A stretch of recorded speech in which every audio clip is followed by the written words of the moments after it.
Welcome to TaxiS Engineering. Hello students. Here I am Himanshi Agarwal. Here I am explaining functioning and syntax of switch case statement in C, C++, C has Java, Python programming. तो आज आप सभी student क्या सीखने वाले हैं? Switch case statement क्या होता है, स्विच केस स्टेटमेंट का यूज क्यों और किस वजह से किया जाता है, स्विच केस स्टेटमेंट की फंक्शनिंग और सिंटैक्स बनाना आप सीखने वाले हैं। स्विच केस की फंक्शनिंग क्या है, सिंटैक्स क्या है, सिंटैक्स कैसे वर्क करता है और भी काफी सारी कई चीजें आप इस वीडियो में समझने वाले हैं। फंक्शनिंग और सिंटैक्स से रिलेटेड आपके हर एक डाउट इस वीडियो में क्लियर होने वाले हैं, तो आप इस वीडियो में अंत तक जरूर बने रहिएगा। ओके अगर आपको वीडियो में एक भी चीज अगर पसंद आती है या आपका कोई भी एक डाउट क्लियर होता है, आपका कोई क्वेश्चन क्लियर होता है, तो आप प्लीज इस वीडियो को लाइक जरूर करें और चैनल को सब्सक्राइब करें और अपने फ्रेंड्सों के साथ शेयर भी करें। ओके तो आप इस वीडियो में लास्ट तक जरूर बने रहें, इसमें आपके हर एक डाउट्स क्लियर होने वाले हैं functioning and syntax off switch case statement से रिलेटेड। ओके वीडियो स्टार्ट करने से पहले मैं आप सभी स्टूडेंट्स को बताना चाहूंगी कि वीडियो में किसी भी स्टूडेंट को जहां भी कोई भी क्वेश्चन रेज हो या आपको लगे कि आपके किसी क्वेश्चन पर आप में से किसी स्टूडेंट को पर्टिकुलर वीडियो चाहिए, तो freely contact to me in your comment box और I will try to cover your each and every questions in your next video or in your comment box. Okay. This is your biggest beneficial course for our technical students who wants to learn programming language, who wants to learn beginner to advanced programming course, who wants to improve our coding or programming skills. They can subscribe my channel or press the bell icon for my new latest uploaded videos. Okay, or press the bell icon for taking notifications easily on the uploaded time. Okay, on your YouTube ID. I uploaded some videos related to this course or this channel on this channel, so watch freely or subscribe my channel or press the bell icon for easily reach to my new uploaded videos for finding this type of videos. Okay, now we start today's session. Today's our topic is functioning and syntax of switch case statement in C, C++, C has Java programming language. Okay, now we start functioning. पर functioning start करने से पहले मैं आपको थोड़ा सा overview देना चाहूंगी स्विच केस स्टेटमेंट के बारे में, तो आप थोड़ा उसको समझने की कोशिश कीजिएगा।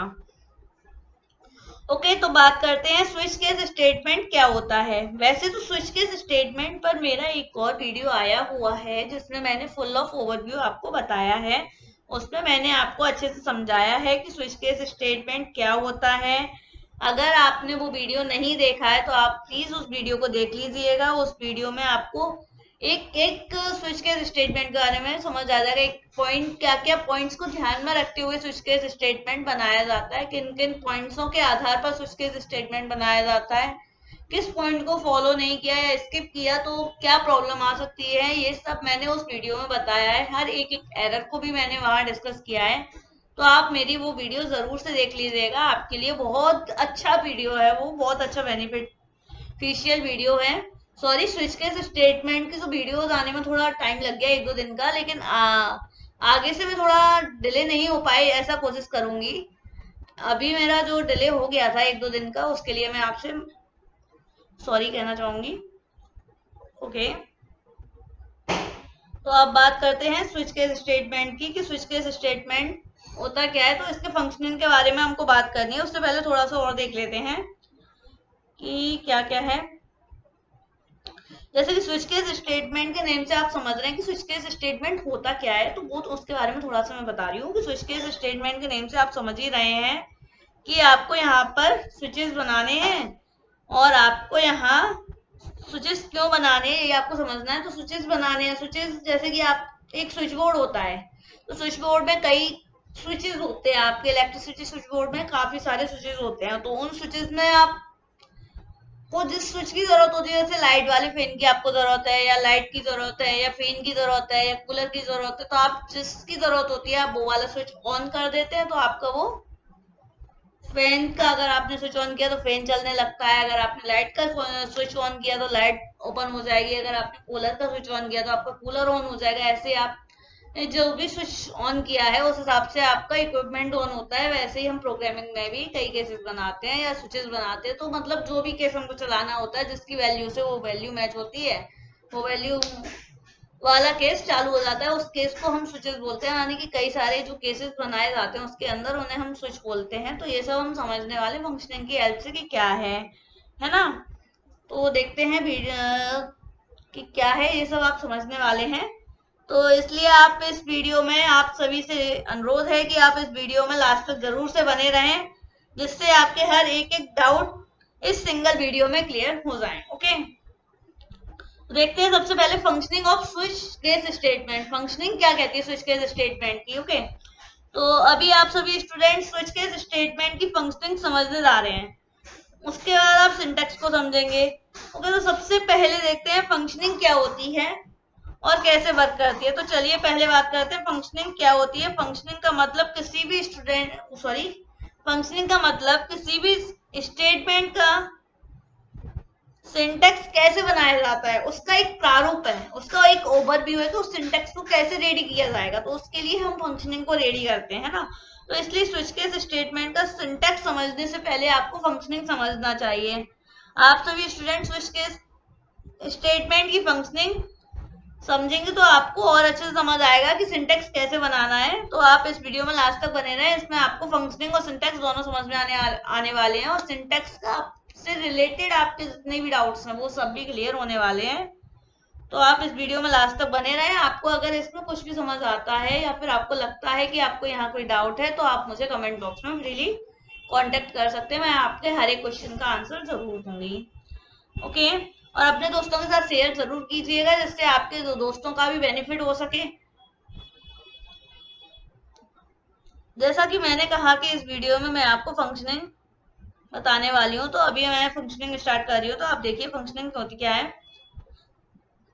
सब इसमें हम वन बाय वन जैसे हमारा ये एक पैराग्राफ है, तो इसमें हम वन बाय वन पॉइंट्स लेते जाएंगे और उसमें हम डिस्कस करते जाएंगे। ये है क्या, है ना, ऐसे डिस्कस। तो सबसे पहला पॉइंट क्या कहता है, firstly the integer expression specified in the switch statement is evaluated.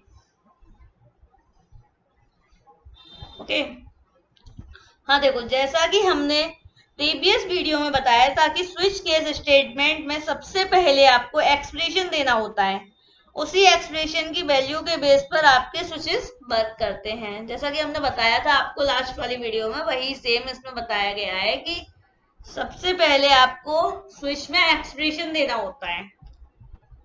वो एक्सप्रेशन कहाँ दी जाती है वो हम सिंटैक्स में समझेंगे कि कहाँ दी जाती है। तो यहाँ आप ये समझिए कि सबसे पहले हमको स्विच में क्या देनी होती है, एक्सप्रेशन। एक्सप्रेशन देने के बाद में हम स्विच में क्या देते हैं, केसेस बनाते हैं। तो उन केसेस के बारे में थोड़ा समझ लेते हैं कि कैसे केसेस बनते हैं। तो this value is matched one by one with the constant value given the different case. देखो केसेस बनाए कैसे जाते हैं, जैसे स्विच है आपका, तो स्विच में आपने जो एक्सप्रेशन दी है, तो आपने जैसे कोई एक्सप्रेशन दी, उस एक्सप्रेशन की वैल्यू आपकी कांस्टेंट वैल्यू आनी चाहिए, है ना। तो उन कांस्टेंट वैल्यूज के आधार पर ही हम केसेस स्विच में बनाते हैं। स्विच में क्या है कि कांस्टेंट वेरिएबल नहीं दिए जाते, कांस्टेंट वैल्यूज ही दी जाती हैं, है ना। तो केसेस जैसे एक्सप्रेशन की वैल्यू आपको 10 वैल्यूज चाहिए, 10 नंबर ऑफ 10 वैल्यूज चाहिए आपको। तो आप 10 केसेस बनाएंगे कि उन 10 वैल्यूज पे आपका केस रन होना चाहिए। अगर आपकी एक्सप्रेशन की ये वैल्यू आती है 1 आई वैल्यू, तो ये वाला केस रन होना चाहिए, 2 आई तो ये वाला केस रन होना चाहिए, 3 आई तो ये वाला केस रन होना चाहिए। ऐसे आपने 10 केसेस बनाए, है ना। अब उन 10 केसेस में आपको देखना कौन सी वैल्यू मैच कर रही है, वो वैल्यू आपका स्टेटमेंट चलाएगी। तो स्विच में क्या एक्सप्रेशन दी जाती है और केसेस दिए जाते हैं। तो एक्सप्रेशन के आधार पर ही स्विच वर्क करता है। जो भी एक्सप्रेशन की वैल्यू आएगी उस वैल्यू को केस वैल्यू से मैच कराया जाएगा, देन आपका वो केस रन होगा। तो आगे हम इस पे यही समझने वाले हैं फंक्शनिंग में। तो देखते हैं क्या कह रहा है ये।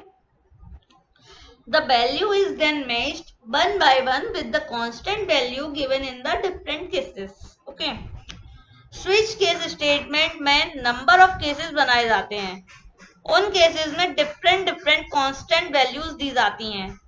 उन्हीं कांस्टेंट वैल्यूज से स्विच केस स्टेटमेंट में एक्सप्रेशन की वैल्यू को वन बाय वन केसेस की वैल्यूज से चेक कराया जाता है.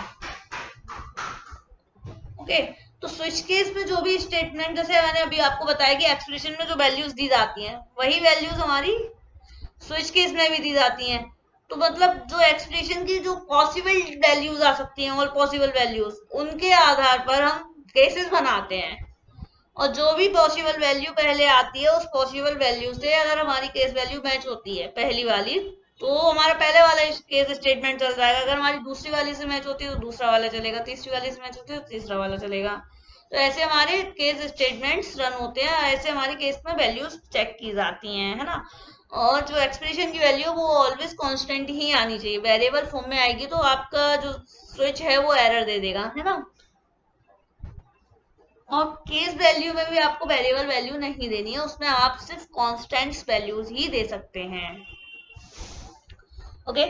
अब नेक्स्ट देखते हैं. If a match is found, अगर आपका मैच फाउंड करता है यानी कि उस एक्सप्रेशन से जो वैल्यू आई है, अगर वो वैल्यू आपके स्विच में प्रेजेंट जिस भी केस की वैल्यू से मैच होगी, जैसे इसमें लिखा है if a match is found then all the statement specified in that case are executed along with all the cases present after the case including the default statement.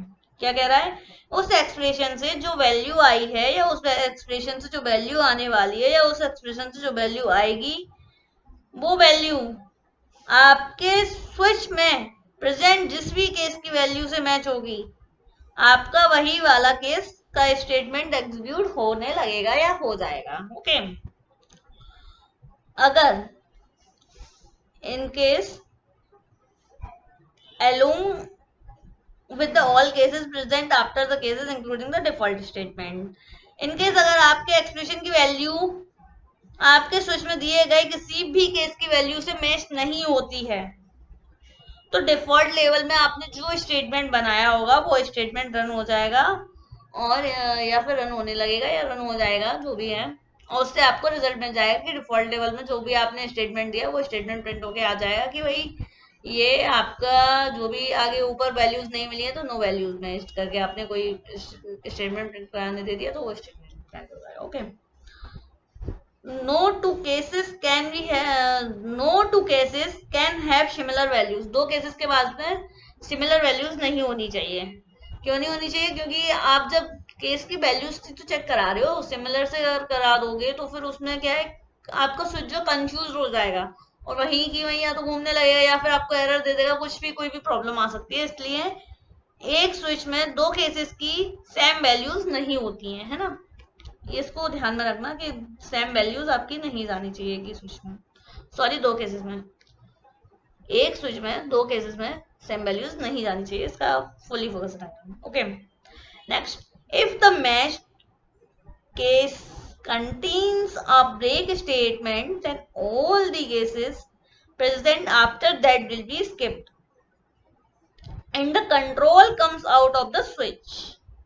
अगर आप matched case में break statement दे देते हैं तो यह यूं कहें कि अगर आप स्विच एक्सप्रेशन की वैल्यू जिस भी केस की वैल्यू से मैच हुई उस केस में अगर ब्रेक स्टेटमेंट प्रेजेंट है या दिया हुआ है, जो भी केस आपके स्विच का एग्जीक्यूट होगा उसमें अगर आपका ब्रेक स्टेटमेंट दिया हुआ है तो क्या होगा कि वो केस एग्जीक्यूट तो हो जाएगा. उसके बाद में जब ब्रेक स्टेटमेंट चलेगा तो आपके जो नीचे जितने भी केसेस बचे हुए हैं वो सारे केसेस को स्किप करके आपका जो स्विच का जो कंट्रोल है वो कंट्रोल आपके स्विच के बाहर आ जाएगा और आपको आउटपुट दे देगा. ओके.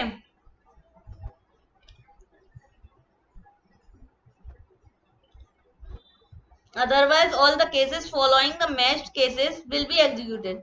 अगर आपने स्विच में किसी भी स्टेटमेंट में ब्रेक स्टेटमेंट नहीं दिया या फिर जिससे आपकी वैल्यू मैच हुई उसमें ब्रेक स्टेटमेंट नहीं दे पाए आप, तो आपके सारे के सारे जो भी केसेस हैं वो सब एग्जीक्यूट हो जाएंगे, जितने भी आपके स्विच में प्रेजेंट है, क्योंकि पहला तो वो चल ही जाएगा क्योंकि उसमें केस में वैल्यू मैच हो गई तो वो तो चलेगा ही, लेकिन उसके बाद के भी सारे एग्जीक्यूट हो जाएंगे, क्योंकि उनमें क्या है कि ब्रेक स्टेटमेंट तो पहुंचेगा ही नहीं, क्योंकि कंडीशन मैच नहीं हो रही, तो तब तक सारे के सारे एग्जीक्यूट होने लगेंगे वन बाय वन। जब सारे एग्जीक्यूट हो जाएंगे तब आपके पास रिजल्ट आएगा, जो भी उस केस का रिजल्ट होगा वो आपके पास आएगा। ओके,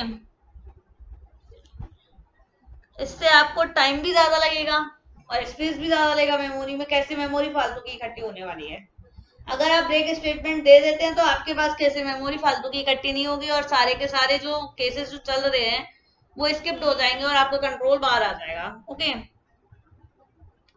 तो ब्रेक स्टेटमेंट का एक बहुत बड़ा बेनिफिट है, तो आप इसको भी ध्यान में रखें कि हर केस के अंदर ब्रेक स्टेटमेंट लगाएं। ओके,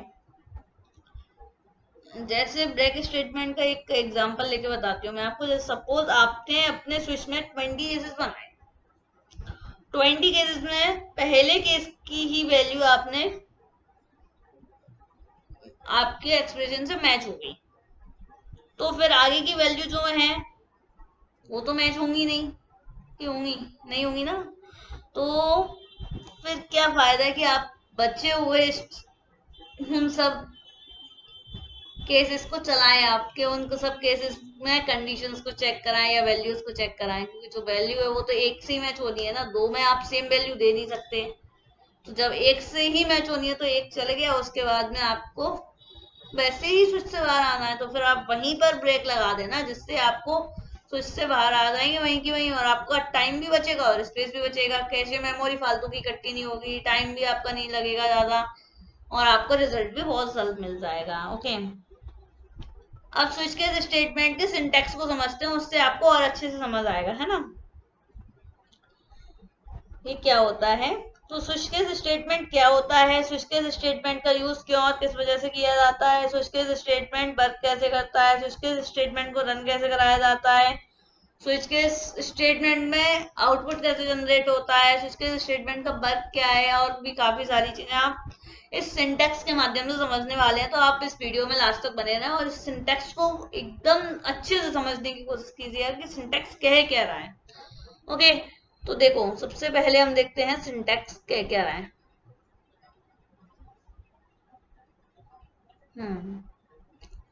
तो देखो स्विच में सबसे पहले हमने स्विच लिया, स्विच के बाद हमने यहाँ एक्सप्रेशन ली, यहाँ पर हमने ये एक्सप्रेशन ली और एक्सप्रेशन में हमने जो भी एक्सप्रेशन देनी थी वो एक्सप्रेशन दी। उसके बाद में यहाँ केस में जो एक्सप्रेशन लिखा हुआ है, यहाँ केस वैल्यू आती है, जो भी आपको वैल्यू देनी होती है वो यहाँ पर सेकंड में फिर वैल्यू, थर्ड में भी एक्सप्रेशन एंड डिफॉल्ट स्टेटमेंट। तो यहाँ आपको ज्यादा अच्छे से क्लियर नहीं हो रहा होगा, केस में भी एक्सप्रेशन लिखे हुए हैं, स्विच में भी एक्सप्रेशन लिखे हुए हैं, मतलब जो हमें स्विच का जो वैल्यू है फिर उसके बाद केस की जो वैल्यूज है, तो वो स्विच में तो एक एक्सप्रेशन दिया जाता है, केसेस में वैल्यूज दी जाती है, मैंने ये बताया था आपको। तो आप देखो इसमें एग्जैक्टली आपको क्लियर नहीं हो पा रहा है तो मैं आपको इसमें समझाती हूँ, है ना। तो देखो इसमें क्या है, स्विच में पहले हमने कोई एक्सप्रेशन दी, जैसे a प्लस बी, हमने दो वेरिएबल लिए a और b, ए और b दोनों की वैल्यू हमने यूजर से इनपुट कराई, ठीक है। अब a और a प्लस बी की वैल्यू हर बार यूजर को अलग अलग देगा ना, तो पॉसिबल वैल्यूज कितनी हो सकती हैं, तो a प्लस बी, हाँ अगर आपने यूजर से वैल्यूज इनपुट नहीं करा रहे हो उन वेरिएबल्स में और उन वेरिएबल्स को आप अपने एक्सप्रेशन में कॉल कर रहे हो तो आपका सिस्टम एरर देगा, क्योंकि आपको उन वेरिएबल्स को पहले डिफाइन करना होगा और उनकी वैल्यूज को यूजर से लेना होगा। ओके, तो इस एक्सप्रेशन में आप वही वैल्यूज दे सकते हैं जिनका आप पॉसिबिलिटीज रिजल्ट देख सकते हो, जैसे कि 2/3 है, मान लीजिए कि 2/3 है, तो उसका पॉसिबल आउटकम्स क्या क्या हो सकते हैं, तो उन आउटकम्स को देखो कि 2/3 में कौन कौन से पॉसिबल आउटकम्स हो सकते हैं। 2/3 में तो एक ही आउटकम्स हो सकता है, या तो दो आउटकम्स हो सकते हैं, या तो 3/2 का भी रिजल्ट वही आना चाहिए, या फिर 2/3 का जो रिजल्ट है वही 3/2 का है, या फिर 6 वही है ना, तो यहाँ पर आपने दे दी 3:2। तो यहाँ पर जो हमने एक्सप्रेशन बताया था, तो एक्सप्रेशन का मतलब है हम यहाँ पर एक्सप्रेशन भी दे सकते हैं। जैसे यहाँ पर हमने 3:2 दिया है, वही हमने यहाँ पर दे दिया 3, यहाँ पर 3:2 दिया, तो यहाँ पर हमने 2:3 दे दिया, और यहाँ हमने वैल्यू दे दी 6। ठीक है, वो भी एक्सप्रेशन ही मान लो।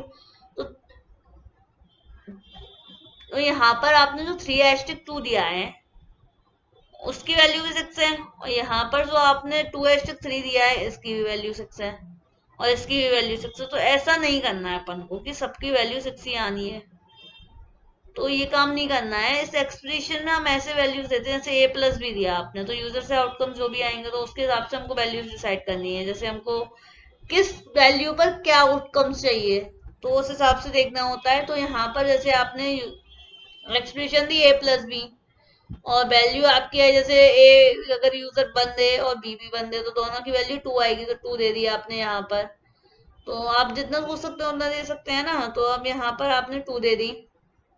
यहाँ पर दूसरा आपने सोचा कि 0 1 भी दे सकता है, तो आपने यहाँ 1 दे दिया पहली वैल्यू में, दूसरी वैल्यू में 2 दे दिया, तीसरी में 3 दे दिया, ऐसे करके काफी सारे आपने बना दिए। और उसके बाद में आपने 10 तक बनाए कि 10 तक जो वैल्यूज आएंगे तो उनमें रिजल्ट चाहिए हमें। उसके बाद में हमें क्या चाहिए, डिफॉल्ट में ये लिख के आना है कि डिफॉल्ट में अगर हम इसे प्रिंट में डालना तो ये लिख के आएगा। ठीक है, code to be executed if all the cases are not matched. Okay, ये लिख के आ जाए, तो हम ये प्रिंट फंक्शन में डाल देंगे तो ये लिख के आ जाएगा। ओके, तो अब देखो इसकी वैल्यू यूजर अगर 0 1 देता है तो पहले केस आपका चल जाएगा। अब पहला केस चल जाएगा, अगर आपने इस केस में ब्रेक नहीं दिया है तो आपके सारे केसेस की वैल्यूज को मैच करा के दिखाया। 10 है तो वो नीचे 9 तक को चेक कराएगा। जैसे यहाँ पर देखो आपने यहाँ दिया 0 और 1, इस एक्सप्रेशन में 0 और 1 दिया, तो 0 1 1 हो गया, तो 1 जो हुआ तुम्हारा वो इस केस में चल गया। अब इस केस में जब चल गया तो अब इसका जो स्टेटमेंट है ये चल जाएगा। अब यहाँ पर अगर ब्रेक नहीं मिलता है उसे, तो फिर वो इस वाले केस की चेक करेगा, फिर इस वाले केस की भी चेक करेगा, इस वाले केस की भी चेक करेगा, ऐसे करके काफी सारे केसेस की चेक करके एंड वाले केस तक चेक करके, और उसके बाद में वो डिफॉल्ट में जो भी वैल्यू होगी तो वो तो नहीं देगा, लेकिन देगा तो वो ये वाली केस वाली वैल्यू, केस 1 वाली। तो फालतू में इन सब केसेस को क्यों चलाना है 9 केसेस को, तो इससे अच्छा कि अपन पहला ही केस में वैल्यूज ले लें। तो इसलिए हमने यहाँ पर ब्रेक लगा दी, जिससे हमारी टाइम कॉम्प्लेक्सिटी भी बचे और स्पेस कॉम्प्लेक्सिटी भी बचे। ऐसे ही अगर यूजर ने पहले वाले की वैल्यू मैच नहीं की, उसने 1 और 1 दोनों में दे दिया, तो उसकी वैल्यू ये वाली सेकंड वाली मैच करेगी। तो पहले वो इसमें मैच करा के देखेगा, इसकी मैच नहीं होगी तो इसमें जाएगा, इसमें जाएगा, इसकी मैच करेगी तो ये वाला स्टेटमेंट चल जाएगा, यहाँ से ब्रेक हो जाएगा। अगर वो यहाँ पर भी मैच नहीं होती है और एन वाले पे सीधे 10 वाले पे जाकर मैच होती है कि 10 वैल्यू आनी चाहिए, तो 5 5 10 हो सकता है। एक तो सीक्वेंस और भी कई सीक्वेंस हो सकते हैं, पर अपन को वैल्यू 10 चाहिए बस, केस वैल्यू है ना। एक्सप्रेशन की वैल्यू 10 होगी, वो कुछ भी यूजर दे उससे हमें कोई मतलब नहीं है। हमारी एक्सप्रेशन की वैल्यू अगर 10 है तो वो 10 इसमें 10 वाले में आ रही है अपने केस 10 में, यानी केस की वैल्यू हमारी 10 है और एक्सप्रेशन की वैल्यू हमारी 10 है। इन दोनों को मैच कराता है, तो एक्सप्रेशन की वैल्यू हमारी 10 आई और केस की वैल्यू भी 10 है, तो ये वाला स्टेटमेंट चल जाएगा।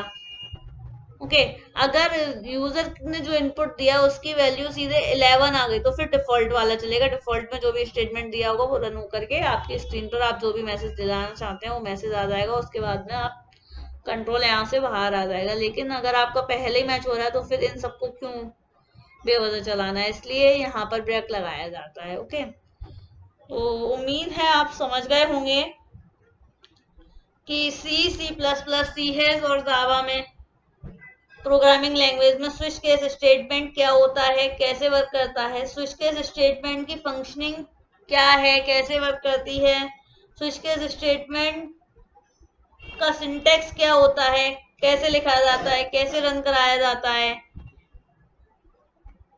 उस सिंटेक्स में से आउटपुट कैसे मिलता है, कैसे वो सिंटेक्स एग्जीक्यूट होता है, रन होता है, फिर देन आउटपुट देता है, कैसे वर्क करता है, कैसे आउटपुट जनरेट होता है उस सिंटेक्स से।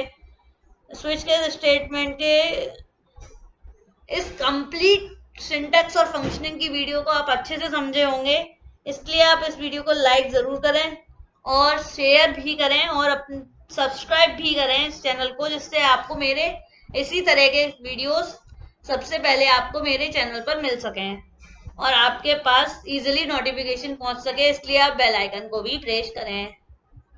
Thanks for watching, like share and subscribe my channel.